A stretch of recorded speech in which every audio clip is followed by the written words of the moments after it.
Hello student, मैं हूं Rahul. Nalanda academy में आप सभी का स्वागत है। आप सभी जानते हैं कि आज की हमारी सीरीज एमपीपीएससी 2016 का प्री सॉल्व पेपर, इसके पहले ऑलरेडी हम 17, 18, 19 का सॉल्व पेपर कर चुके हैं। जैसे कि नालंदा एकेडमी पर सभी की सभी पीएससी के जो सेट पेपर हैं कराए जा रहे हैं फ्रेंड्स। इसके साथ साथ याद रखोगे आप PSC, SSC, bank, UPSC, MPPSC, police, Vyapam और आदि पुलिस के एग्जाम के भी सॉल्व पेपर नालंदा एकेडमी पर कराए जाएंगे। ठीक है, उम्मीद करता हूं कि इसके पहले की वीडियो आपने पसंद करी है। इस वीडियो को ही पूरा देखिए। हम इसमें आपके आने वाले एग्जाम के हिसाब से पूरा सॉल्यूशन और एक्सप्लेन लाए हैं। ठीक है, नए पैटर्न के आधार पर, जो कि आपको आगे बहुत ही इंपॉर्टेंट प्रश्नों का कलेक्शन इसमें मिलने वाला है। तो चलिए बिना देरी के स्टार्ट करते हैं पहले क्वेश्चन से। पहला क्वेश्चन है हमारा, देखिए पहला क्वेश्चन है मध्य प्रदेश से शुरू करेंगे कि मध्य प्रदेश की उत्खात भूमि, जिसे बैडलैंड भी कहते हैं, उत्खात भूमि या बैडलैंड का परिणाम है। तो देखिए आंसर हमारा कौन सा हो जाएगा। आंसर हमारा पहला वाला ही आंसर बिल्कुल सही हो जाएगा, अवनाली का अपर्दन। ठीक है, कौन सा हो जाएगा, अवनाली का अपर्दन। देखिए इसे गली इरोजन के नाम से भी जाना जाता है। जैसे इंग्लिश में आप सॉल्यूशन देख सकते हैं यहाँ पे इसको गली इरोजन, क्योंकि ये कभी कभी इंग्लिश में भी आ जाता है। इस प्रकार की जो भूमि होती है ना, हमको वो ज्यादातर चंबल नदी के आसपास मिलती है। कहाँ पर मिलती है, चंबल नदी के आसपास मिलती है। ठीक है, जहां पर हमको बड़े बड़े गहरे खंडे दिखाई देते हैं या गड्ढे दिखाई देते हैं। लगभग देखा जाए तो इस क्षेत्र में सबसे बड़ा जो क्षेत्र माना जाता है इस प्रकार की भूमि का, बैडलैंड भूमि का, ठीक है, लगभग 6 लाख एकड़, कितना, 6 लाख एकड़ भूमि ये चंबल नदी के गड्ढों में हमको या क्षेत्र में हमको देखने को मिलती है इस प्रकार की भूमि। तो पहला वाला आंसर सही हो जाएगा, अवनली का अपर्दन। ठीक है, चलिए नेक्स्ट क्वेश्चन देखते हैं। अगला क्वेश्चन है, मध्य प्रदेश में पंचवर्षीय योजना का विधिवत एवं वास्तविक शुभारंभ कब माना जाता है।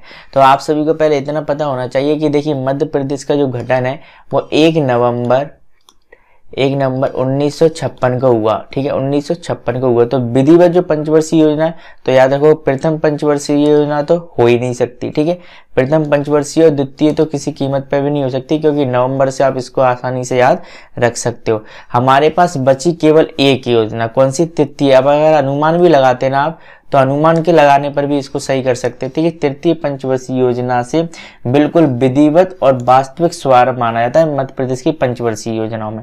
ठीक है, तो ए वाला आंसर बिल्कुल ही हमारा सही हो जाएगा। नेक्स्ट क्वेश्चन देखते हैं।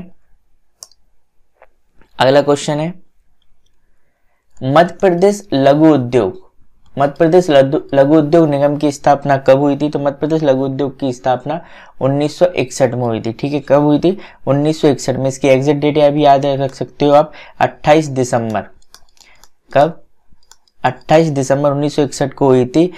इस जो लघु उद्योग निगम है, इसकी जो स्थापना का जो मुख्य उद्देश्य है क्या है कि जो लघु उद्योग इकाइयों के या फिर कहेंगे कि उत्पादनों के लिए कच्चे माल की आपूर्ति कराना होता है। इस उद्योग का या इस निगम का जो उद्देश्य क्या होता है, छोटे छोटे उद्योगों को कच्चे माल की क्या करवाना, आपूर्ति करवाना होता है। ठीक है, तो 1961 में इसकी स्थापना हुई थी। नेक्स्ट क्वेश्चन देखते हैं।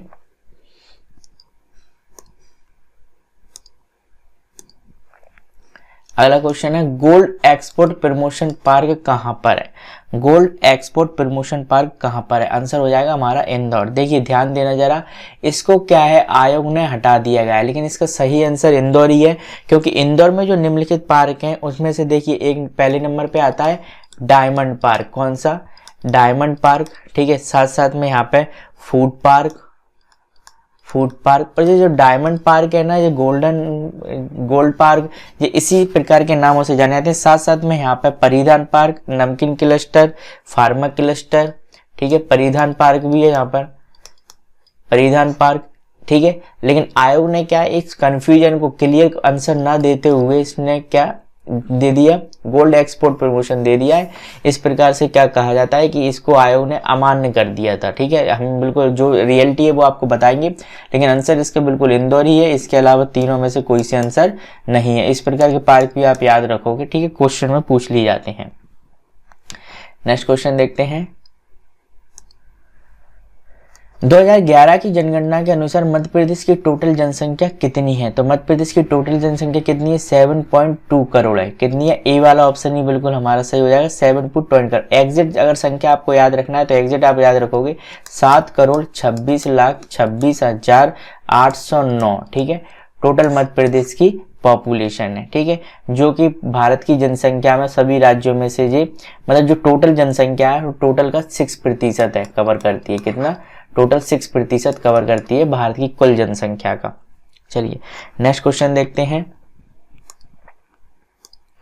अगला क्वेश्चन है 2011 की जनगणना के अनुसार मध्य प्रदेश में सर्वाधिक जनसंख्या वाला जिला कौन सा है? तो सर्वाधिक जनसंख्या वाला जिला इंदौर है। कौन सा? सर्वाधिक जनसंख्या वाला इंदौर है। और आगे भी जब 2021 की जब जनगणना होगी तो इंदौर ही सर्वाधिक नंबर पर रहेगा, क्योंकि बाकी के जिलों में इसमें बहुत अंतर देखने को मिलता है। हाँ, जबलपुर और भोपाल में ऐसा अंतर हमको देखने को मिलेगा कि मैं आपको बताता हूँ जो 3 सबसे बड़े, यहाँ पे आप याद रखोगे, पहले 2011 के याद रखोगे, अब आगे जो 2021 में परिवर्तन डाटा आएगा तो उससे भी आप तुलना कर सकते हैं। देखिए इंदौर की सबसे पहले मैं आपको पॉपुलेशन बता देता हूँ। इंदौर की जो सबसे ज्यादा पॉपुलेशन है वो कितनी है? 32 लाख है। कितनी है? लाख में याद रखोगे आप, 32 लाख है। इसके बाद आप जबलपुर की याद रखोगे, जबलपुर की 24 लाख है। कितनी? 24 लाख है। ठीक है, और इसके बाद भोपाल की आप याद रखोगे, भोपाल की लगभग 23 लाख है, और सागर की भी 23 लाख है।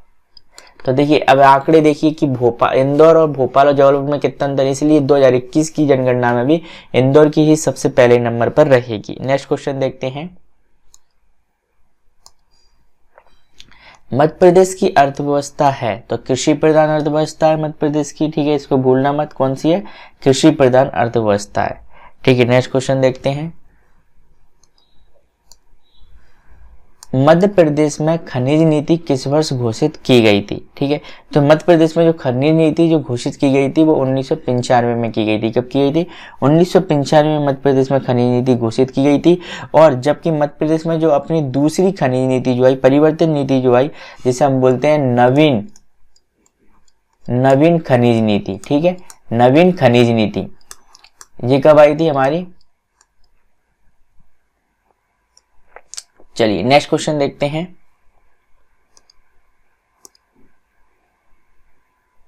इसके पहले पुराना ये क्वेश्चन कंप्लीट नहीं हो पाया हमारा। देखिए नवीन जो खनिज नीति है, इस क्वेश्चन को कंप्लीट करते हैं पहले। ठीक है, नवीन जो खनिज नीति है वो हमारी 2010 में आई थी। कब आई थी? 2010 में। तो इसको भी याद रखोगे आप, 2010 में। ठीक है, और जो मुख्य खनिज नीति मध्य प्रदेश की है वो 1995 में, इसको संशोधन रूप 2010 में मिला था हमको। ठीक है, चलिए नेक्स्ट क्वेश्चन देखते हैं। अगला क्वेश्चन है मध्य प्रदेश में औद्योगिक पिछड़ेपन के कारण हैं। मध्य प्रदेश में जो औद्योगिक पिछड़ेपन के कारण है उनमें से कौन कौन से हैं? तो आंसर कौन सा हो जाएगा हमारा? देखिए वित्त का अभाव बिल्कुल सही है, पहला ऑप्शन बिल्कुल सही है। दूसरा, शक्ति का भी अभाव हमको देखने को मिलता है पिछड़ेपन में, साथ साथ में कच्चे माल का भी अभाव। इस प्रकार से हमारा डी वाला आंसर बिल्कुल ही सही हो जाएगा। ठीक है, डी वाला आंसर बिल्कुल सही हो जाएगा। नेक्स्ट क्वेश्चन देखते हैं। मध्य प्रदेश की सबसे ऊंची चोटी धूपगढ़ की स्थित है। कहां पर स्थित है मध्य प्रदेश की सबसे ऊंची चोटी? तो देखिए याद रखोगे महादेव पहाड़ियों में का, पहले वाला ऑप्शन बिल्कुल सही हो जाएगा। अब ये जो महादेव की पहाड़ियां हैं वो कहां पर हैं? तो ये है, याद रखोगे, सतपूर्णा श्रेणी में। किसमें? ये हमारी मिलेंगी सतपूर्णा श्रेणी में मिलेंगी। ठीक है, सतपूर्णा श्रेणी में महादेव पहाड़ियां स्थित हैं। ठीक है, यह है 350 मीटर ऊंचाई पर स्थित है। जो धूपगढ़ की चोटी है इसकी ऊंचाई भी याद रखोगे, सॉरी 1350। ये क्वेश्चन पूछ लिया जाता है, 1350 मीटर ऊंची, हर बार ये क्वेश्चन पूछा जाता है। ठीक है, यह न केवल पचमढ़ी का बल्कि याद रखना मध्य प्रदेश और मध्य भारत का ही सबसे ऊंचा स्थान है। ठीक है, मध्य भारत और मध्य प्रदेश का महादेव पहाड़ी भारत की नर्मदा और ताप्ती नदियों के बीच में स्थित है। ठीक है, याद रखोगे। ठीक है, जैसे ये जो नर्मदा नदी गई है, ये ताप्ती नदी गई है, इस स्थान पर ठीक है हमारी महादेव पहाड़ी स्थित है, जिसमें से धूपगढ़ की चोटी यहाँ पर है। ठीक है, मध्य प्रदेश में जब आप सतपुड़ा रेंज देखोगे पूरे की पूरी। ठीक है, चलिए नेक्स्ट क्वेश्चन देखते हैं। अगला क्वेश्चन है मध्य प्रदेश का एकमात्र हिल स्टेशन पचमढ़ी कहां पर है?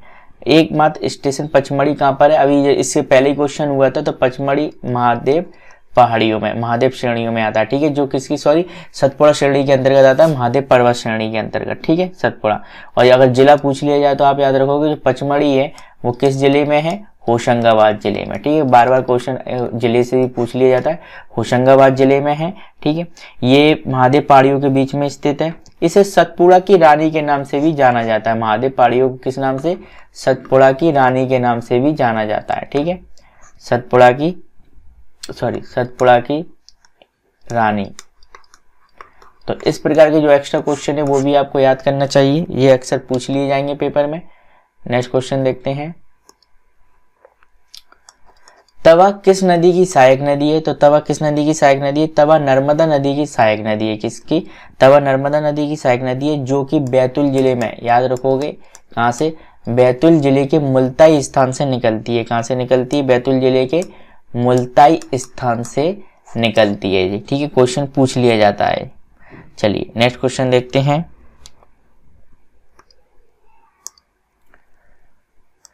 भेड़ाघाट पर कौन सा जलप्रपात स्थित है, तो भेड़ाघाट पर कौन सा जलप्रपात स्थित है, धुआंधार जलप्रपात स्थित है। पहला ही वाला आंसर बिल्कुल ही सही हो जाएगा, ठीक है, मध्य प्रदेश के, देखिए मध्य प्रदेश के जबलपुर जिले में, कहां पर, जबलपुर जिले में भेड़ाघाट पर, जो भेड़ाघाट नामक स्थान है, यहाँ पे नर्मदा नदी क्या होती है, 50 फुट ऊंचाई से, कहां से, 50 फुट ऊंचाई से नीचे गिरती है भेड़ाघाट नामक स्थान पर, जहां पर जो जल होता है किस प्रकार से, धुएं की जैसे, सफेद धुएं के समान उड़ने जैसा लगता है, जो जल होता है सफेद धुएं के समान उड़ने जैसा लगता है, इस कारण से इसको क्या कहते हैं हम, धुआंधार जलप्रपात कहते हैं, ठीक है, जो जल होता है सफेद धुएं की तरह उड़ता प्रतीत होता है, इस कारण से इसे क्या कहते हैं, धुआंधार जलप्रपात कहते हैं। ये मध्य प्रदेश के जबलपुर जिले के भेड़ाघाट नामक स्थान पर है, तो ये वाला ऑप्शन बिल्कुल ही सही हो जाएगा।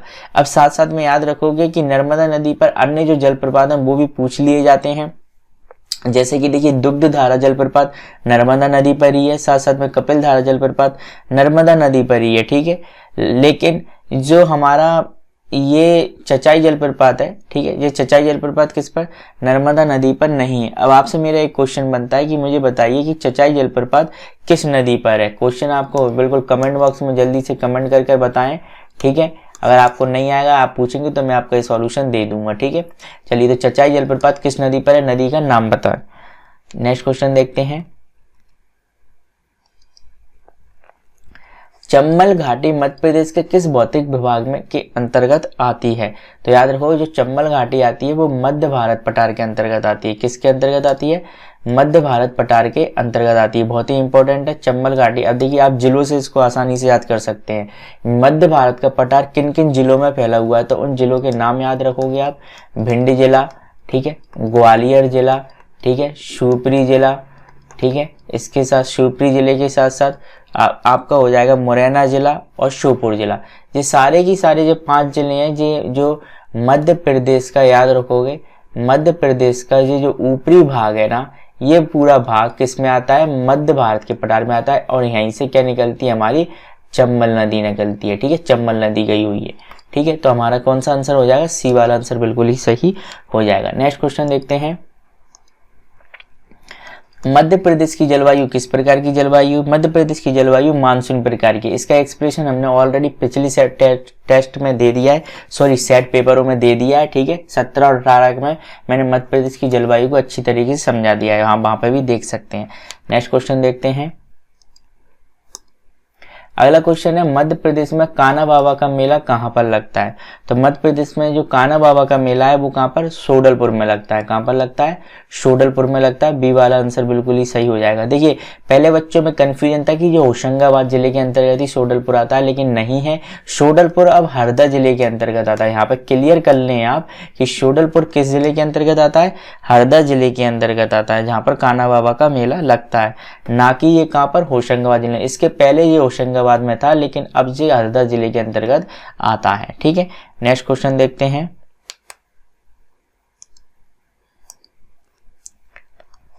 उदयगिरी की गुफाएं मध्य प्रदेश के कौन से जिले में स्थित हैं, जो उदयगिरी की गुफाएं मध्य प्रदेश के किस जिले में, विदिशा जिले के अंतर्गत आती हैं, ठीक है। उदयगिरी की गुफाएं, जो उदयगिरी की गुफाएं, ठीक है, कितनी गुफाओं के लिए ये प्रसिद्ध है, तो यहाँ पे याद रखोगे 20 गुफाओं के लिए प्रसिद्ध है, ये क्वेश्चन पूछा जाता है, ठीक है, 20 गुफाओं के लिए, ठीक है, ये विदिशा जिले में स्थित है। नेक्स्ट क्वेश्चन देखते हैं, कौन सा पर्यटन स्थल मूर्ति कला का तीर्थ कहलाता है?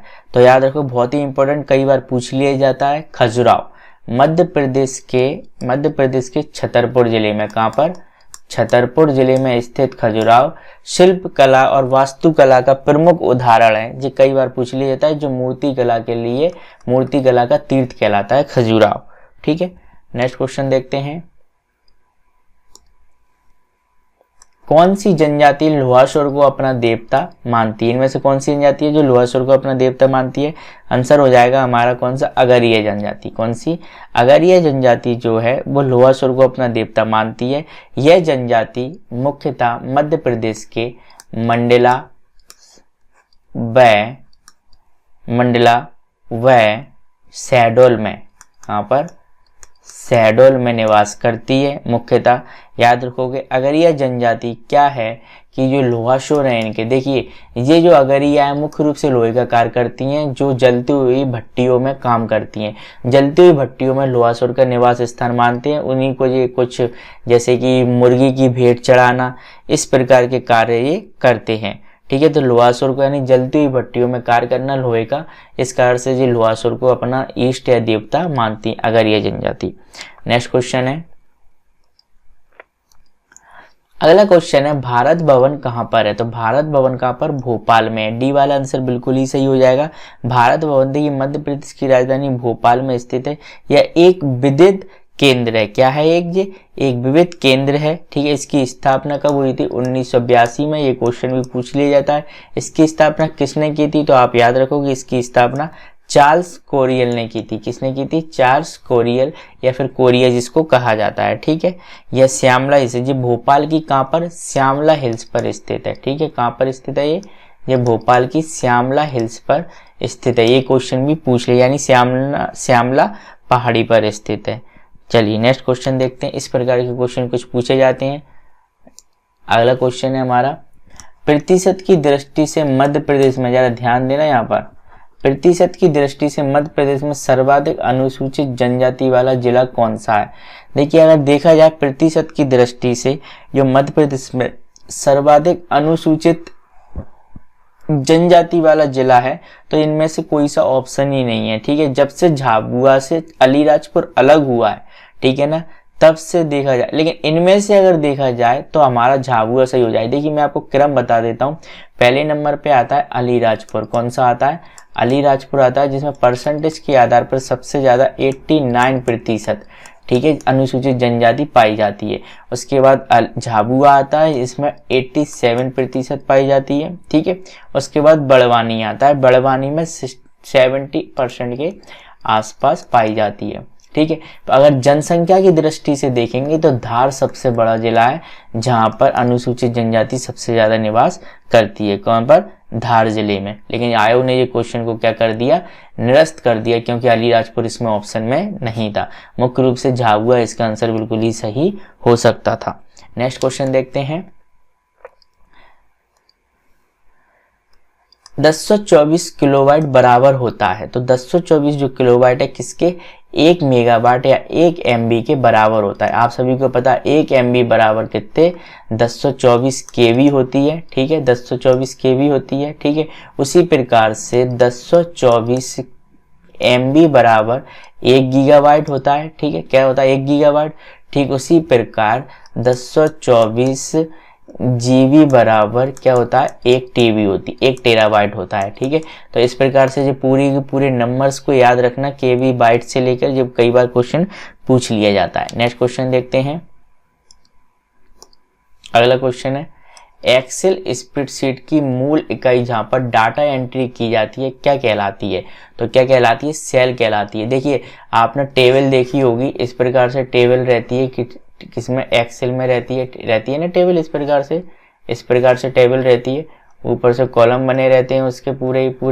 ठीक है, अब ये जो बॉक्स देख रहे हो आप, ये खाली जो बॉक्स है ना, इसी में हम डाटा भरते हैं ना, इसी में जो डाटा एंट्री की जाती है, तो इसको क्या कहा जाता है? सेल कहा जाता है। क्या कहा जाता है? सेल। तो आंसर कौन सा हो जाएगा? C हो जाएगा हमारा आंसर। ठीक है, नेक्स्ट क्वेश्चन देखते हैं। गूगल ने किस वेब ब्राउजर को विकसित किया था? तो गूगल ने इनमें से जो विकसित किया है वो क्रोम को किया है, ठीक है। क्रोम क्या है? गूगल का ही एक पार्ट है, ठीक है। गूगल ने किसको? ब्राउजर को, क्रोम को लॉन्च किया है। तो नेक्स्ट क्वेश्चन देखते हैं, आंसर कौन सा हो जाएगा? डी वाला हो जाएगा इसमें से। नेक्स्ट क्वेश्चन है, विप्रो कंपनी के प्रमुख कौन है? तो विप्रो कंपनी के जो प्रमुख हैं वो अजीम प्रेमजी हैं। कौन है? अजीम प्रेमजी, ठीक है। चलिए नेक्स्ट क्वेश्चन देखते हैं। और साथ साथ में याद रखोगे आने वाले एग्जाम्स के लिए आप क्या करोगे, वर्तमान में जितने भी संगठन, जितनी भी एजेंसी और बड़ी बड़ी कंपनियां हैं उनके आप प्रमुखों को याद करोगे। ये क्वेश्चन परीक्षा में पूछा जाता है, विशेषकर अगर कोई चर्चा में रहा है उस मंथ तो। नेक्स्ट क्वेश्चन देखते हैं, कंप्यूटर में फैलने वाला वायरस क्या है? जो है कंप्यूटर में जो वायरस फैलता है उसे क्या कहते हैं? कंप्यूटर प्रोग्राम कहते हैं। क्या कहते हैं? कंप्यूटर प्रोग्राम, जो एक प्रकार का वायरस है होता है। जो वायरस होता है या वायरस जो सॉफ्टवेयर है वो एक तरीके से क्या कंप्यूटर प्रोग्राम ही होता है, ठीक है। नेक्स्ट क्वेश्चन देखते हैं, अगला क्वेश्चन है, स्पैम किस विषय से संबंधित शब्द है? तो स्पैम कंप्यूटर से संबंधित शब्द है। क्या है? स्पैम जो है कंप्यूटर से संबंधित शब्द है। आप जब भी देखेंगे कि इंटरनेट पे जब भी कोई क्या आता है, हमको ईमेल आता है, ठीक है। क्या आता है? ईमेल आता है। तो ईमेल आते समय पूरे के पूरे कहते हैं, पूरे के पूरे जो हमारा पेन है, टीवी रहती है, या सॉरी जो मॉनिटर रहता है, उसके साइड कॉर्नर में जो छोटे छोटे अवांछनीय विज्ञापन आते हैं वो क्या कहलाते हैं? स्पैम कहलाते हैं। अवांछनीय छोटे छोटे विज्ञापनों को हम ही क्या कहते हैं? स्पैम कहते हैं। यहाँ पर सिर्फ शब्द पूछा है किससे संबंधित है, तो कंप्यूटर से संबंधित है। नेक्स्ट क्वेश्चन देखते हैं, अगला क्वेश्चन है हमारा, अगला क्वेश्चन है, निम्नलिखित में से कौन सा एक सर्च इंजन है? तो निम्नलिखित में से कौन सा एक सर्च इंजन है? तो सर्च इंजन बायडू एक सर्च इंजन है। क्या है? बायडू एक क्या है? सर्च इंजन है, ठीक है, याद रखना। नेक्स्ट क्वेश्चन देखते हैं, अगला क्वेश्चन है, निम्नलिखित वीडियो कॉन्फ्रेंसिंग हेतु निम्नलिखित में से कौन सी डिवाइस अनिवार्य है? देखिए प्रिंटर नहीं, स्कैनर नहीं, वेबकैम बहुत ही अनिवार्य है। माउस के बिना भी काम चल जाए, लेकिन वीडियो कॉन्फ्रेंसिंग के लिए वेबकैम की बड़ी आवश्यकता पड़ेगी, ठीक है। नेक्स्ट क्वेश्चन देखते हैं हम, अगला क्वेश्चन है हमारा, HTTP का पूरा नाम क्या है? HTTP का पूरा नाम क्या है? तो आंसर कौन सा हो जाएगा हमारा? बी वाला आंसर बिल्कुल ही सही है। इसको इंग्लिश से देखो, ठीक है, हाइपर टेक्स्ट ट्रांसफर प्रोटोकॉल, इसको इंग्लिश से याद रखेंगे ना, कई बार ये पूछ लिया जाता है, ठीक है। HTTP एक प्रोटोकॉल है जिसका पूरा नाम हाइपर टेक्स्ट ट्रांसफर प्रोटोकॉल है। डाटा को हाइपर टेक्स्ट तकनीक से प्रस्तुतिकरण एवं संचालित करने के लिए इस प्रोटोकॉल का प्लान किया जाता है, ठीक है। चलिए नेक्स्ट क्वेश्चन देखते हैं हम, अगला क्वेश्चन है,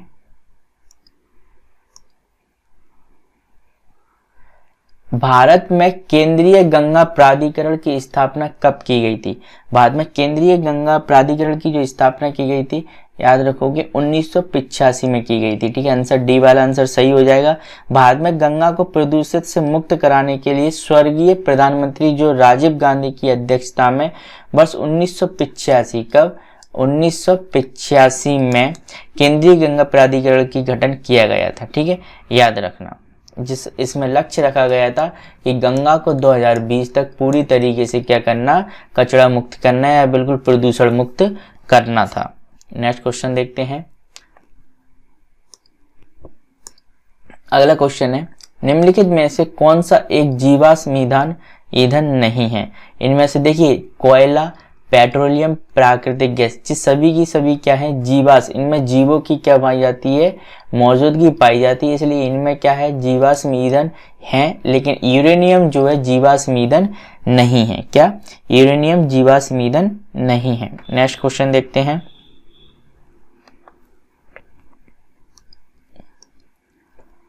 प्रथम पोषक स्तर के अंतर्गत आते हैं।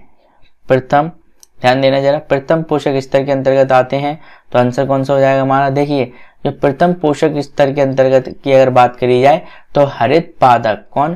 प्रथम पोषक स्तर के अंतर्गत हरित पादप, हरे पौधे आते हैं। वे घटक जो अपना भोजन स्वयं बनाते हैं, क्या कहलाते हैं? उत्पादक कहलाते हैं, जैसे हरे पौधे, ठीक है। तो ये प्रथम पोषक के अंतर्गत आते हैं जो स्वयं भोजन बनाते हैं, ठीक है। ना शाकाहारी, ना मांसाहारी, ना सर्वभक्षी। हरित पौधे उत्पादक के अंतर्गत आते हैं जो प्रथम पोषक कहलाते हैं। नेक्स्ट क्वेश्चन देखते हैं, ओजोन छिद्र का कारण है, इनमें से ओजोन छिद्र का कारण क्या है? तो आंसर हो जाएगा हमारा क्लोरोफ्लोरोकार्बन। कई बार पूछ लिया जाता है, बहुत ही इंपॉर्टेंट है, CFC, ठीक है, क्लोरोफ्लोरोकार्बन, ठीक है, एक मुख्य उत्तरदायी गैस है, ठीक है, क्लोरोफ्लोरोकार्बन। इसका जो उपयोग होता है किसमें किया जा रहा है? रेफ्रिजरेटर में, ठीक है, साथ साथ में AC में इत्यादि में इसका उपयोग किया जा रहा है अधिक मात्रा में, जिससे ओजोन छिद्र बढ़ता जा रहा है। नेक्स्ट क्वेश्चन देखते हैं,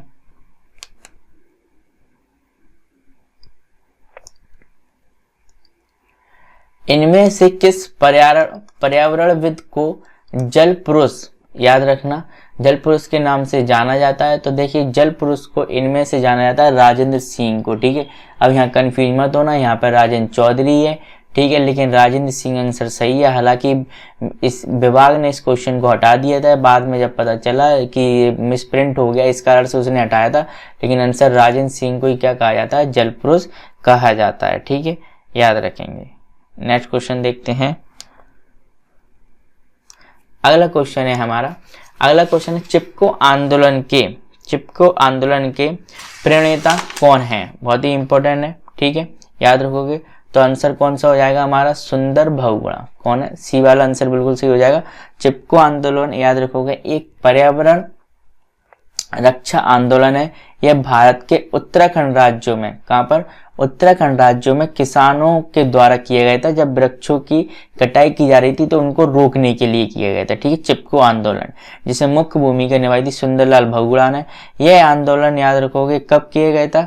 24 मार्च 1974 को उत्तराखंड के रैनी गांव में। इसका नाम भी याद रखोगे आप, रैनी गांव, उत्तराखंड का रैनी गांव, ठीक है, कई बार पूछ लिया जाता है। रैनी गांव में पेड़ों की कटाई रोकने के लिए आंदोलन शुरू किया गया था। बहुत ही इंपॉर्टेंट है, पूछ लिया जाता है।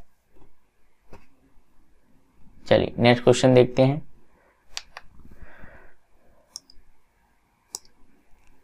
अगला क्वेश्चन है, निम्नलिखित में से कौन सी संस्था पर्यावरण से संबंधित नहीं है? देखिए, विज्ञान एवं पर्यावरण के संबंधित है, वनस्पति सर्वेक्षण संस्थान है, वन्यजीव संस्थान भी है, लेकिन भारतीय सर्वेक्षण विभाग नहीं है, पर्यावरण से संबंधित नहीं है। भारतीय सर्वेक्षण विभाग भारत की नक्शे बनाने और सर्वेक्षण करने वाली एक केंद्रीय एजेंसी है, ठीक है, नक्शे बनाने वाली और सर्वेक्षण करने वाली एक केंद्रीय एजेंसी है, ना कि पर्यावरण से संबंधित है। नेक्स्ट क्वेश्चन देखते हैं, अगला क्वेश्चन है हमारा, भारत में वन्यजीव संरक्षण अधिनियम किस वर्ष लागू किया गया था?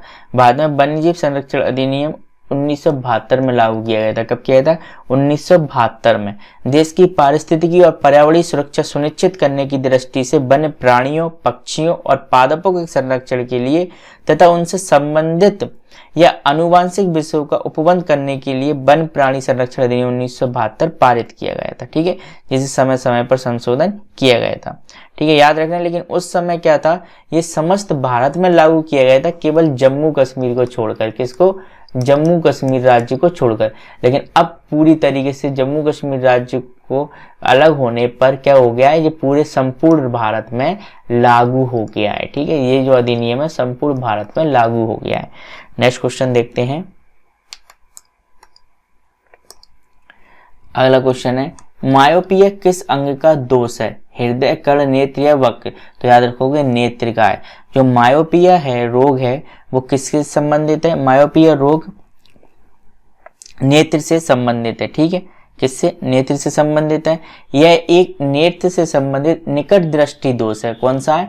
याद रखते जाओगे, क्वेश्चन पूछ लेता है। मायोपिया निकट दृष्टि दोष है, जिसमें मनुष्य को दूर का दिखाई नहीं देता, जिसमें मनुष्य को दूर का स्पष्ट दिखाई नहीं देता। इस दोष के निवारण के लिए किस लेंस का प्रयोग किया जाता है? ये भी क्वेश्चन पूछ लिया जाता है, तो आप याद रखोगे अवतल लेंस का प्रयोग किया जाता है। किस लेंस का? अवतल लेंस का। नेक्स्ट क्वेश्चन देखते हैं, निम्नलिखित में से कौन सी एक ऊष्मा की इकाई नहीं है?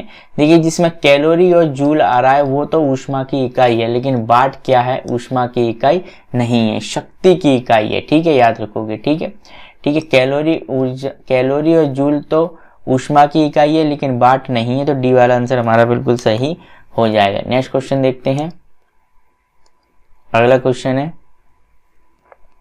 साधारण बैरोमीटर में कौन से द्रव का प्रयोग होता है या होते हैं? तो साधारण जो बैरोमीटर है उसमें हम पारा का प्रयोग करते हैं। किसका करते हैं? पारा लिक्विड का प्रयोग करते हैं इसमें, जिसको हम मरकरी लिक्विड भी कहते हैं, ना कि जल या एल्कोहल को करते हैं। ठीक है, देखिए साधारण जो बैरोमीटर है ना, वायुमंडलीय दाब को मापने के लिए प्रयुक्त किया जाता है, जिसे हम वायु दाब मापी भी कहते हैं। इसमें मजबूत कांच की बनी हुई एक लंबी नली होती है, जिसका एक सिरा बंद होता है और नली में पूरी तरीके से क्या, मरकरी या पारा भरा होता है। ठीक है, नेक्स्ट क्वेश्चन देखते हैं। अगला क्वेश्चन है, मानव शरीर में सबसे बड़ी ग्रंथि कौन सी है? तो मानव शरीर की सबसे बड़ी जो ग्रंथि है वो यकृत ग्रंथि है। कौन सी है? मानव शरीर की सबसे बड़ी ग्रंथि यकृत ग्रंथि है, लिवर की ग्रंथि है। ठीक है, जो कि डायफ्राम के ठीक नीचे उद्गुआ के दाहिने ऊपरी भाग में स्थित होती है। ठीक है, इसका जो भार होता है यकृत ग्रंथि का, वो आप याद रखोगे 1.5 किलो। कितना होता है? 1.5 केजी होता है, केजी होता है। और दूसरे नंबर की जो ग्रंथि है वो कौन सी ग्रंथि हो जाएगी? हमारी अग्नाशय की है। ठीक है, दूसरे नंबर की बड़ी ग्रंथि अग्नाशय की है। ठीक है, चलिए नेक्स्ट क्वेश्चन देखते हैं। स्तनधारियों में श्वसन होता है, स्तनधारियों में श्वसन किसके माध्यम से होता है? आंसर कौन सा हो जाएगा हमारा? डी वाला, फेफड़ों के माध्यम से होता है। देखिए मनुष्य एक स्तनधारी है। मनुष्य या स्तनियों में गैसीय आदान प्रदान एक विकसित तंत्र होता है, जिसे श्वसन तंत्र कहते हैं। ठीक है, जो श्वसन का अंग होता है वो फुसफुस या लंग्स, जिससे आप इंग्लिश में भी याद रख सकते हैं इसको हम क्या कहते हैं? लंग्स कहते हैं। ठीक है, लंग्स के माध्यम से या फेफड़ों के माध्यम से होता है श्वसन। नेक्स्ट क्वेश्चन देखते हैं, कौन सी गैस नोबल गैस कहलाती है? कौन सी गैस है जो नोबल गैस कहलाती है? तो याद रखोगे इनमें से हीलियम जो गैस है ना, वो नोबल गैस कहलाती है। ठीक है, क्योंकि ये नोबल या उत्कृष्ट धातु है, जैसे प्लेटिनम या गोल्ड के समान मुक्त अवस्था में पाई जाती है। इसमें रासायनिक क्रियाशीलता का अभाव होता है। इस गैस के समूह को हम क्या कहते हैं? एरोजन या फिर बातजन भी कहते हैं। ठीक है, नेक्स्ट क्वेश्चन देखते हैं। अगला क्वेश्चन है, सिरका का रासायनिक नाम क्या है? सिरका का नाम देखिए पहले वाला आंसर बिल्कुल सही हो जाएगा, एसिटिक अम्ल होता है। ठीक है, सिरका का जो सूत्र होता है, ठीक है, रासायनिक सूत्र होता है, तो ये भी अगर पूछ लिया जाए तो आप इसको भी याद कर सकते हो, CH3COOH। ठीक है, ये क्या होता है? सिरका का रासायनिक सूत्र होता है। ठीक है, H भी इसमें साथ में नोट लगाओगे आप, सिरका का रासायनिक सूत्र। ठीक है, CH3COOH। ठीक है, ये सिरका का रासायनिक सूत्र है। नेक्स्ट क्वेश्चन देखते हैं। अगला क्वेश्चन है, पाश्चुरीकरण संबंधित है। देखिए पाश्चुरीकरण किससे संबंधित है? देखिए दुग्ध के निर्जमीकरण से संबंधित है। दूध के निर्जमीकरण से पाश्चुरीकरण संबंधित है। पाश्चुरीकरण दूध के निर्जमीकरण से संबंधित वैज्ञानिक लुईस पाश्चर ने दूध के पाश्चुरीकरण की खोज की थी। तो अगर क्वेश्चन पूछ लिया जाए इसकी खोज किसने की थी पाश्चुरीकरण की, तो लुईस पाश्चर ने की थी। किसने की थी? लुईस पाश्चर ने। नेक्स्ट क्वेश्चन देखते हैं। अगला क्वेश्चन है, शेरशाह का मकबरा कहां पर स्थित है? शेरशाह का मकबरा कहां पर? सासाराम में स्थित है। कहां पर है? शेरशाह का मकबरा और सासाराम कहां पर है? बिहार राज्य में है। कहां पर? बिहार राज्य में स्थित है। ठीक है, शेरशाह कौन थे? आप सभी को पता है कि ये मुगल काल में सूर्यवंश का जो बीच में एक छोटा सा शासन राज्य माना जाता, शासन क्षेत्र माना जाता है सूर्यवंश का। ठीक है, तो सूर्यवंशी शेरशाह था, जिसका जो मकबरा कई बार पूछ लिया था, बिहार की सासाराम में स्थित है। ठीक है, नेक्स्ट क्वेश्चन देखते हैं। शिवाजी के गुरु का नाम क्या था? तो शिवाजी के जो गुरु का नाम था वो रामदास था। क्या नाम था? शिवाजी के गुरु का नाम रामदास था। याद रखोगे, महाराष्ट्र के प्रसिद्ध संत रामदास थे, जो इनका शिष्य छत्रपति शिवाजी थे। ठीक है, साथ साथ में याद रखोगे रामदास की कई बार एक बुक पूछ ली जाती है, या जो ग्रंथ है जिसको हम कहते हैं रामदोष, क्या कहते हैं, सॉरी दासबोध। दासबोध याद रखोगे, जो इनका ग्रंथ है रामदास का, कई बार पूछ लिया जाता है। ठीक है, नेक्स्ट क्वेश्चन देखते हैं। अगला क्वेश्चन है, निकोलो कॉन्टी कौन था? तो निकोलो कॉन्टी आप याद रखोगे इटली का एक यात्री था जिसने विजयनगर साम्राज्य की क्या की थी, यात्रा की थी। ठीक है, निकोलो कॉन्टी 1395 से 1474 तक इसका टाइम पीरियड रहा। इसके बीच में इसने क्या करा, इटली से लेकर भारत के पूरे दक्षिण पूर्वी एशिया की यात्रा की थी, जिसमें चीन भी शामिल था। मुख्यतः इसने क्या, भारत के दक्षिणी भारत की यात्रा की थी, जिसमें विजयनगर साम्राज्य मुख्य रूप से देखने को हमको मिलता है। ठीक है, चलिए नेक्स्ट क्वेश्चन देखते हैं। अगला क्वेश्चन है चटगांव आर्मरी रेड। देखिए हमारे थंबनेल का क्वेश्चन आ चुका है, चटगांव आर्मरी रेड इनमें से कौन संबंधित था? तो इनमें से जो चटगांव आर्मरी रेड से जो संबंधित था वो शूरसेन संबंधित था। कौन था? शूरसेन संबंधित था। याद रखोगे शूरसेन 1994 से 34 के मध्य का टाइम पीरियड रहा था इसका। यह एक प्रमुख स्वतंत्रता संग्रामी था, एक महान क्रांतिकारी था। इन्होंने इंडियन रिपब्लिक आर्मी की स्थापना की थी। ठीक है, याद रखोगे। और चटगांव विद्रोह का सफल नेतृत्व इन्होंने किया था। देखिए चटगांव जो था ना, चटगांव एक स्थान का नाम है। ठीक है, जिसमें हम क्या कहते हैं, जो भारतीय प्रजातांत्रिक सेना थी ना, उसकी एक आर्मी बसी हुई थी, एक ब्रांच थी वहां पर। ठीक है, इंडियन रिपब्लिक आर्मी की। ठीक है, इसका नेतृत्व किसने? शूरसेन ने किया था। चलिए तो आंसर हो जाएगा हमारा ए वाला आंसर बिल्कुल ही सही हो जाएगा। एक क्वेश्चन शूरसेन से इससे संबंधित में पूछा जाता है। नेक्स्ट क्वेश्चन देखते हैं। बेवेल योजना किस वर्ष प्रस्तुत की गई थी? बेवेल योजना किस वर्ष प्रस्तुत की गई थी? तो याद रखोगे आप, जो बेवेल योजना थी वो 1945 में प्रस्तुत की गई थी। कब की गई थी? 1945 में। इसकी एग्जैक्ट डेट याद रखोगे 4 जून 1945 को भारत वापस आकर क्या करा, ठीक है, बेवेल ने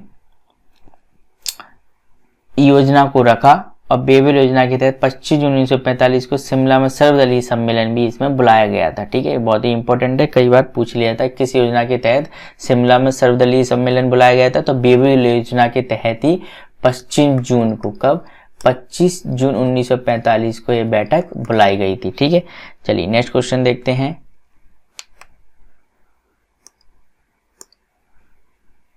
निम्नलिखित में से किस देश की भारत के साथ सबसे लंबी स्थलीय सीमा है? बहुत ही इंपॉर्टेंट है, कई बार पूछ लिया जाता है। तो सबसे ज्यादा जो है, सबसे लंबी जो सीमा है वो बांग्लादेश के साथ है। ठीक है, किसके साथ है?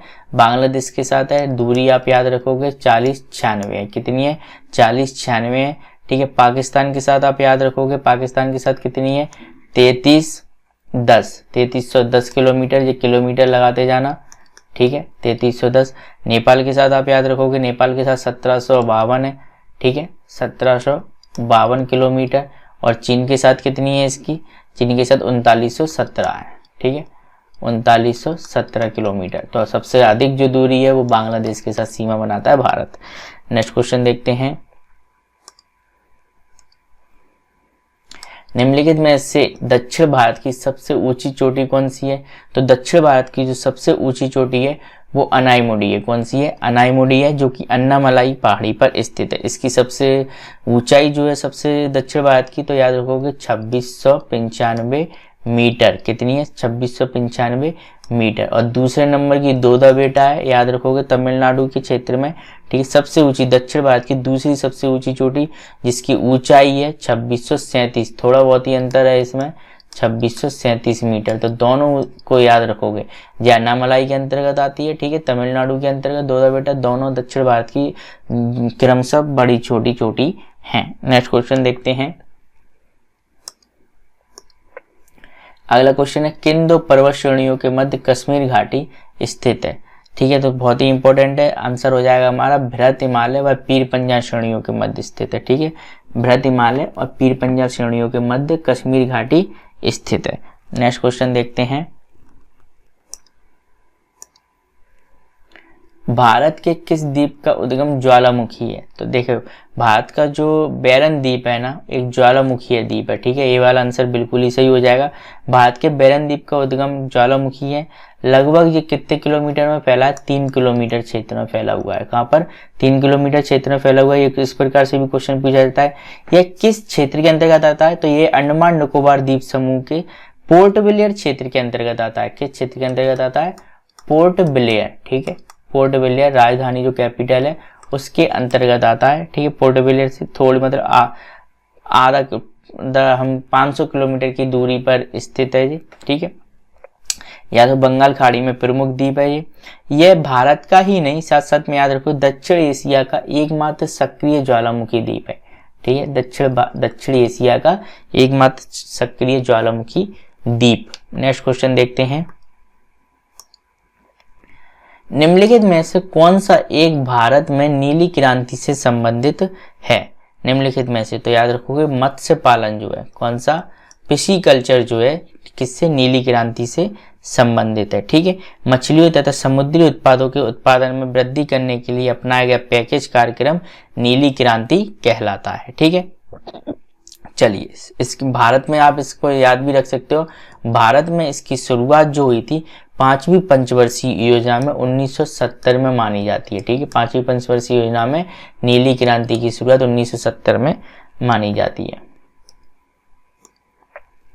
नेक्स्ट क्वेश्चन देखते हैं, भारत और पाकिस्तान के मध्य सीमा का एक उदाहरण है।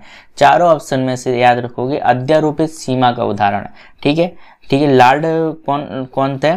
सॉरी, हाँ, रेडक्लिफ, सर रेडक्लिफ के द्वारा जो अध्यारोपित की गई थी सीमा भारत और पाकिस्तान के मध्य, तो एक प्रकार से ये क्या है? सुप्रीम पोस्ट बाउंड्री है, अध्यारोपित की गई बाउंड्री है, ठीक है। ना कि अपशिष्ट, ना ही पूर्ववर्ती, ना ही परवर्ती, ठीक है। चलिए नेक्स्ट क्वेश्चन देखते हैं, निम्नलिखित में से कौन सा जलाशय चंबल नदी पर बना हुआ है? इनमें से कौन सा जलाशय है जो चंबल नदी पर बना हुआ है? तो कौन सा हो जाएगा चंबल नदी पर? राणा प्रताप सागर। कौन सा?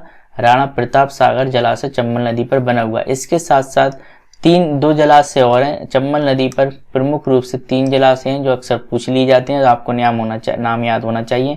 एक तो हो गया राणा प्रताप सागर, दूसरे नंबर पर गांधी सागर, ठीक है। तीसरे नंबर पर जवाहर सागर, ठीक है, जवाहर सागर, जिसमें से 2 राजस्थान और 1 मध्य प्रदेश में है, ठीक है, याद रखोगे, ठीक है। गांधी सागर जो है किस जिले में? मंदसौर जिले में। जवाहर सागर जो है कोटा जिले में, और राणा प्रताप सागर है वो कहाँ पर है? हमारा चित्तौड़गढ़ में, ठीक है।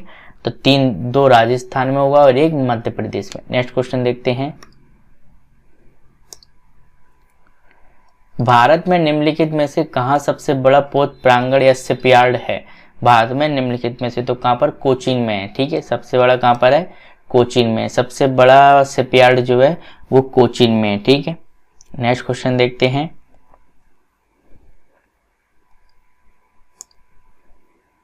साइलेंट वैली परियोजना निम्नलिखित में से किस राज्य से संबंधित है? केरल राज्य से संबंधित। साइलेंट वैली जो परियोजना है वो किस राज्य में है? केरल राज्य में, ठीक है। देखिए, साइलेंट सिटी कर्नाटक में बेंगलोर को कहा जाता है, ठीक है। लेकिन जो साइलेंट वैली परियोजना है, जिसको शांत घाटी परियोजना भी कहते हैं हम, केरल राज्य से संबंधित है। इस परियोजना का उद्देश्य केरल के मल्लापुर, याद रखोगे, मल्लापुरम और पालघाट जिले के लोगों के लिए अधिक बिजली उत्पादन करना है, ठीक है, और सिंचाई सुविधाएं बढ़ाकर कृषि उत्पादन को बढ़ावा एवं हजारों लोगों को रोजगार देना इस योजना का प्रमुख क्या है? उद्देश्य है साइलेंट वैली परियोजना का, शांत घाटी परियोजना का। नेक्स्ट क्वेश्चन देखते हैं, भारत की स्वर्णिम चतुर्भुज परियोजना जोड़ती है दिल्ली को मुंबई से, चेन्नई को कोलकाता से, यानी चारों को ये आपस में जोड़ती है स्वर्णिम चतुर्भुज योजना। नेक्स्ट क्वेश्चन देखते हैं, अगला क्वेश्चन है, निम्नलिखित में से किस राज्य में वर्ष 2011 की जनगणना में सबसे कम जनसंख्या घनत्व दर्ज किया गया था? निम्नलिखित में से कहां पर? अरुणाचल प्रदेश में सबसे कम जनसंख्या घनत्व। देखिए, याद रखोगे, जो पॉपुलेशन डेंसिटी जो 2011 की जनगणना में आंकी गई थी वो सबसे कम अरुणाचल प्रदेश की आंकी गई थी। कहाँ की? अरुणाचल प्रदेश की। यहाँ की जो डेंसिटी थी, इसको आप याद रखोगे, महज कितनी थी? 17 थी। कितनी? 17। 1 किलोमीटर में मात्र 17 लोग रहते थे, ठीक है, ये डेंसिटी थी। और उम्मीद करता हूँ कि 2021 के में भी आपको यही आंकड़ा याद करना पड़ेगा, ठीक, जो काफी कम देखने को मिलती है। इसके आसपास भी कोई है ही नहीं है, ठीक है। चलिए नेक्स्ट देखते हैं, अगला देखते हैं, प्रधानमंत्री ग्राम सड़क योजना के उद्देश्य क्या क्या हैं? तो देखिए, पहला तो गांवों को मुख्य सड़क से जोड़ना, बिल्कुल सही है। पक्की सड़क योजना को क्या करना? पक्की सड़क बनाना। ये प्रधानमंत्री ग्राम सड़क योजना के उद्देश्य है। प्रधानमंत्री ग्राम सड़क योजना की जो शुरुआत मानी जाती है, पहले तो आप साथ साथ में याद रखोगे कि 25 दिसंबर 2000, ठीक है, 25 दिसंबर 2000 को इसकी शुरुआत हुई थी। इसके दोनों उद्देश्य हैं मुख्य सड़क से जोड़ना और पक्की सड़क बनाना। तो आंसर कौन सा हो जाएगा? सी वाला आंसर हमारा बिल्कुल सही हो जाएगा। नेक्स्ट क्वेश्चन देखते हैं। अगला क्वेश्चन है, भारत के 29वें राज्य की राजधानी, भारत के 29वें राज्य की राजधानी कौन सी है? तो याद रखोगे हैदराबाद है, ठीक है। देखिए 29वां राज्य कौन सा है आप सभी को पता है, ठीक है। भारत का 29वां राज्य आंध्र प्रदेश से अलग हुआ 2 जून 2014 को तेलंगाना, ठीक है। कौन सा? तेलंगाना, ठीक है, जिसकी राजधानी क्या होगी? हैदराबाद होगी। और आंध्र प्रदेश की जो राजधानी होगी वो कौन सी होगी? अमरावती होगी। कौन सी होगी? अमरावती होगी। तो ये तीनों क्वेश्चन इससे बनते हैं और बार बार परीक्षा में आए भी हैं, आगे भी पूछे जा सकते हैं, ठीक है। नेक्स्ट क्वेश्चन देखते हैं। भारत में किस राष्ट्रीय नेता की स्मृति में उनके जन्मदिन पर राष्ट्रीय एकता दिवस मनाया जाता है? तो किस राष्ट्रीय नेता की स्मृति में राष्ट्रीय एकता दिवस मनाया जाता है? ठीक है, बहुत ही इंपॉर्टेंट है, बताइए। आंसर हो जाएगा सरदार वल्लभ भाई पटेल में। देखिए सरदार वल्लभ भाई जो पटेल हैं वो क्या है? 31 अक्टूबर को, कब? 31 अक्टूबर को उनकी जयंती पर, 31 अक्टूबर को उनकी जयंती पर एकता दिवस के रूप में मनाया जाता है, क्योंकि एकता के प्रतीक हैं, जिन्होंने क्या पूरी 526 रियासतों को एक कर पूरे भारत राष्ट्र को एक किया था। इस कारण से एकता दिवस के रूप में इनको मनाया जाता है, इनकी याद में। नेक्स्ट क्वेश्चन देखते हैं। अगला क्वेश्चन है, किस संस्था को पिंजरे में बंद तोता कहा जाता है? इनमें से कौन सी संस्था है जिसको पिंजरे में बंद तोता कहा जाता है? बहुत ही इंपॉर्टेंट है, कई बार परीक्षा में ये पूछ लिया गया है। तो आंसर हो जाएगा हमारा कौन सा? केंद्रीय जांच आयोग। कौन सी? केंद्रीय जांच आयोग है, central bureau of investigation, CBI, ठीक है। इसको पिंजरे में बंद तोता कहा जाता है। बीसीसीआई भारत सरकार की प्रमुख जांच एजेंसी, सीबीआई भारत सरकार की प्रमुख जांच एजेंसी है। ये आपराधिक एवं राष्ट्रीय सुरक्षा से जुड़े हुए भिन्न भिन्न प्रकार के मामलों की जांच करने के लिए लगाई जाती है, ठीक है, याद रखोगे। नेक्स्ट क्वेश्चन देखते हैं। अगला क्वेश्चन है, हम भारत के लोग शब्दों का प्रयोग भारतीय संविधान में कहाँ किया गया है? तो हम भारत के लोग आपने पढ़ा होगा, जब भी आप संविधान पढ़े होंगे तो संविधान की प्रस्तावना में इसका उल्लेख किया गया है। किसमें? संविधान की प्रस्तावना में इसका उल्लेख किया गया है, ठीक है। नेक्स्ट क्वेश्चन देखते हैं। अगला क्वेश्चन है हमारा, भारतीय संविधान का संरक्षण किसे कहा जाता है? तो भारतीय संविधान का संरक्षण सभी को पता है, सर्वोच्च न्यायालय को। सी वाला आंसर बिल्कुल ही सही हो जाएगा, कहा जाता है, ठीक है। नेक्स्ट क्वेश्चन, बलवंत राय मेहता समिति ने किस प्रकार की पंचायती राज व्यवस्था की अनुशंसा की थी? तो बलवंत राय मेहता समिति ने, याद रखोगे, जो इसकी अध्यक्षता की जो समिति गठित हुई थी वो हुई थी हमारी कब? 1957 को हुई थी। कब हुई थी? जिसने अपनी रिपोर्ट 1958 को दी थी, जिसमें इसने त्रिस्तरीय, कौन सी? त्रिस्तरीय पंचायती राज व्यवस्था का गठन किया था, ठीक है। बहुत ही इंपॉर्टेंट है, पूछा जाता है, जिसका उद्देश्य था लोकतांत्रिक विकेंद्रीकरण का सिद्धांत होना, ठीक है। तो त्रिस्तरीय था बलवंत राय मेहता समिति के अकॉर्डिंग। नेक्स्ट क्वेश्चन देखते हैं। भाषाई आधार पर सर्वप्रथम राज्य कौन सा था? सर्वप्रथम राज्य जिसका 1956 में गठन किया गया था भाषाई आधार पर, तेलुगु भाषा के आधार पर आंध्र प्रदेश था, ठीक है। पहला राज्य भाषाई आधार पर आंध्र प्रदेश था। नेक्स्ट क्वेश्चन देखते हैं। अगला क्वेश्चन है हमारा, निम्नलिखित में से कौन सी भारतीय नौसेना की पनडुब्बी है? निम्नलिखित में से भारतीय नौसेना की पनडुब्बी है, तो कौन सी है? बहुत ही इंपॉर्टेंट है, चलिए बताइए जल्दी से। देखिए भारतीय सेना की जो पनडुब्बी है निम्नलिखित में से, वो है हमारी कौन सी? चलिए आंसर हो जाएगा हमारा इसका बी वाला, INS सिंधु रक्षक, INS सिंधु रक्षक, ठीक है। चलिए नेक्स्ट क्वेश्चन देखते हैं। अगला क्वेश्चन है हमारा, महात्मा गांधी राष्ट्रीय ग्रामीण राष्ट्रीय ग्रामीण रोजगार गारंटी अधिनियम कब पारित किया गया था? तो महात्मा गांधी राष्ट्रीय ग्रामीण रोजगार अधिनियम पारित किया गया था 2005 में। कब किया गया था? 2005 में पारित किया गया था। नेक्स्ट क्वेश्चन देखते हैं, निम्नलिखित में से कौन सा एक शेयर बाजार के संदर्भ में अप्रासंगिक है? आंसर हमारा कौन सा हो जाएगा इसमें? आंसर हो जाएगा हमारा सेप्स। कौन सा? सेप्स है। ठीक है, देखिए अप्रासंगिक पूछा है। ठीक है, प्रासंगिक अगर होता तो सेंसेक्स, बीसीसीआई, निफ्टी संबंधित है, लेकिन सेप्स इससे संबंधित नहीं है। डी वाला आंसर बिल्कुल सही हो जाएगा।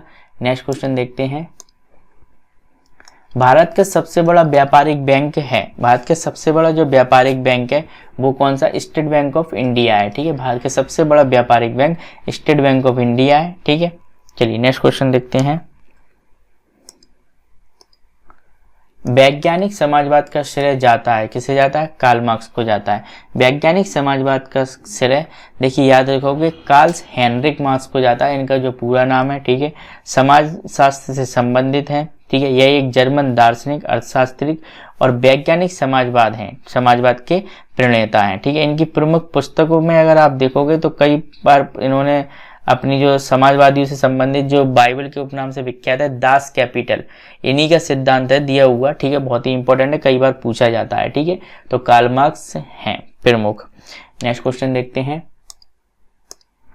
अगला है क्रिकेट का मक्का किस मैदान को कहा जाता है? तो लॉर्ड्स को कहा जाता है। किसको?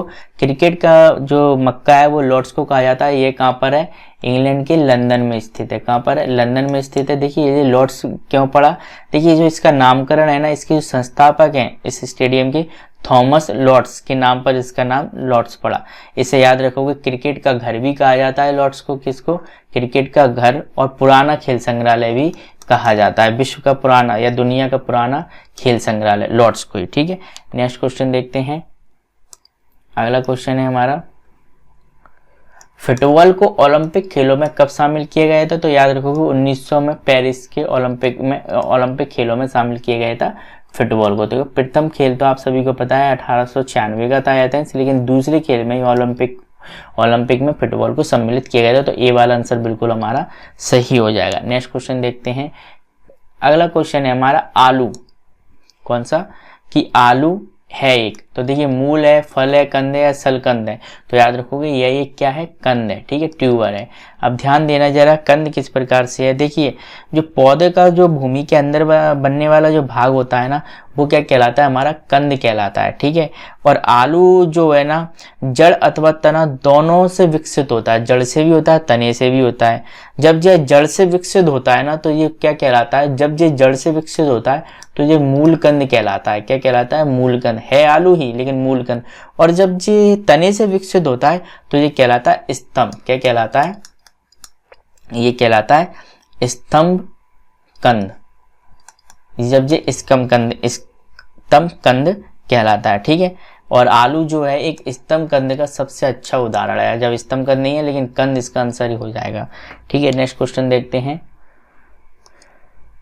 अगला क्वेश्चन है स्टार्च है एक, तो स्टार्च एक क्या है? तो स्टार्च एक पॉलीसेकेराइड है। क्या है? पॉलीसेकेराइड है, रेशेदार पॉलीसेकेराइड है स्टार्च एक। ठीक है, आंसर सी वाला हो जाएगा। नेक्स्ट क्वेश्चन देखते हैं हम,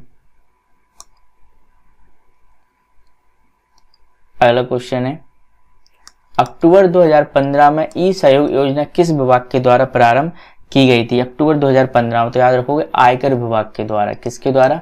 आयकर विभाग के द्वारा प्रदान की थी ए सहयोग योजना। देखिए केंद्रीय वित्त मंत्री अरुण जेटली ने 27 अक्टूबर, कब? 27 अक्टूबर 2015 को, कब? 27 अक्टूबर 2015 को पायलट परियोजना के आधार पर पैन कैंप, कौन कौन सी? साथ में याद रखोगे, पैन कैंप और ई सहयोग। ठीक है, दो योजना का शुभारंभ किया गया था। इन दोनों योजना का माध्यम था डिजिटल इंडिया में भागीदारी। ठीक है, डिजिटल इंडिया को बढ़ावा देना। ठीक है, नेक्स्ट क्वेश्चन देखते हैं, अगला क्वेश्चन है बहुत ही इंपॉर्टेंट है। अपनी भारत यात्रा के दौरान फेसबुक संस्थापक मार्क जुकरबर्ग निम्नलिखित में से क्या देखने आए थे? तो ताजमहल देखने आए थे। देखिए इस प्रकार ये आप सभी को पता है कि 2016 का सेट पेपर चल रहा है और इसमें जो करंट पूछी गई है वो 2015 की पूछी गई है। लेकिन जब भी आप नेक्स्ट एग्जाम की तैयारी करो तो पिछले वर्ष की पूरी करंट आपको याद होना चाहिए, ये क्वेश्चन पूछ लिया जाएगा। ठीक है, ये 2015 की करंट पूछी जा रही है क्योंकि जब अक्टूबर 2015 में ही कौन आए थे? मार्क जुकरबर्ग भारत की यात्रा पर आए थे, जब वो आगरा का ताजमहल देखने के लिए उन्होंने इच्छा जाहिर की थी। नेक्स्ट क्वेश्चन देखते हैं। देखिए ये भी 2015 के क्वेश्चन पूछ लिया गया है। ठीक है, कि नवंबर 2015 में G20 शिखर सम्मेलन कहाँ पर हुआ था? नवंबर 2015 में G20 शिखर सम्मेलन अंटाल्या तुर्की में हुआ था। कहाँ पर हुआ था? तुर्की में हुआ था। तो फ्रेंड्स ये थे सारे क्वेश्चन इंपॉर्टेंट याद रखोगे आप। ठीक है, ये 2016 की पूरी सीरीज हो गई हमारी MPPSC की। इसी प्रकार नेक्स्ट सीरीज हमारी कौन सी आएगी? 2015 की, फिर उसके बाद 2014 की। ठीक है, इसी प्रकार आती रहेंगी पूरी की पूरी हमारी 10 सीरीज हैं टोटल। इसके बाद भी हम चाहें तो अगली सीरीज भी बढ़ा सकते हैं। चैनल को सब्सक्राइब जरूर करें फ्रेंड्स। याद रखना नालंदा एकेडमी की वीडियो को लाइक करें, शेयर करें। कुछ आपकी क्यूरीज या इश्यूज हो तो आप कमेंट बॉक्स में कमेंट करके बताएं, उसको हम सॉल्व करेंगे। मिलेंगे नेक्स्ट वीडियो में, जब तक के लिए बाय।